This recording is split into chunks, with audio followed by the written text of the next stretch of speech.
Is there anything you found out, by going through it that you feel, well, I didn't really realize that at the time, but I now know, this is a tricky situation. In other words, are there things that you could say that new people watching this would be able to benefit from? Well, just keep. I know one thing that I did learn that.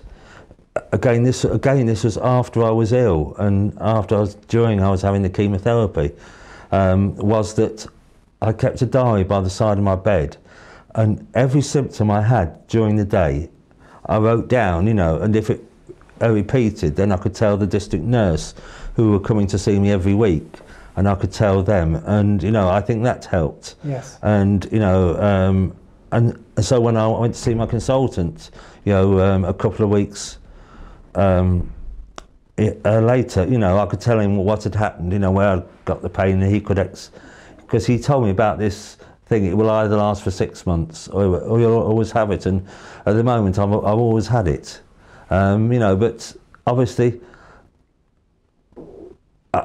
I think one thing I would say is to go to A&E, not to primary care. That's the one point.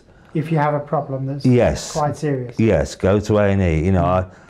Whether because it was a Sunday and why we didn't go to A&E, I don't know at the time, but I'd certainly say. With which symptom are you saying?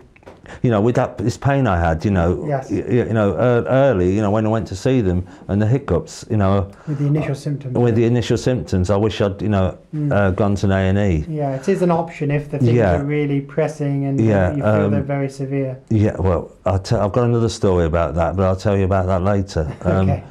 Right, but even so, with all that, during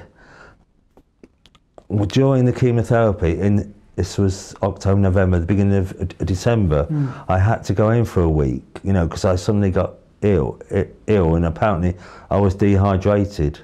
I wasn't, and had to, stay in here for a week because of that, But I don't know whether I obviously wasn't drinking enough, but I know it's taught me to. I drink a lot during the day, mostly squash and things like that. But it taught me not to fall behind on your fluid intake. Yes, and thanks to my GP and the district nurse, I think I got eventually the right medication, which have helped me, which have kept me going.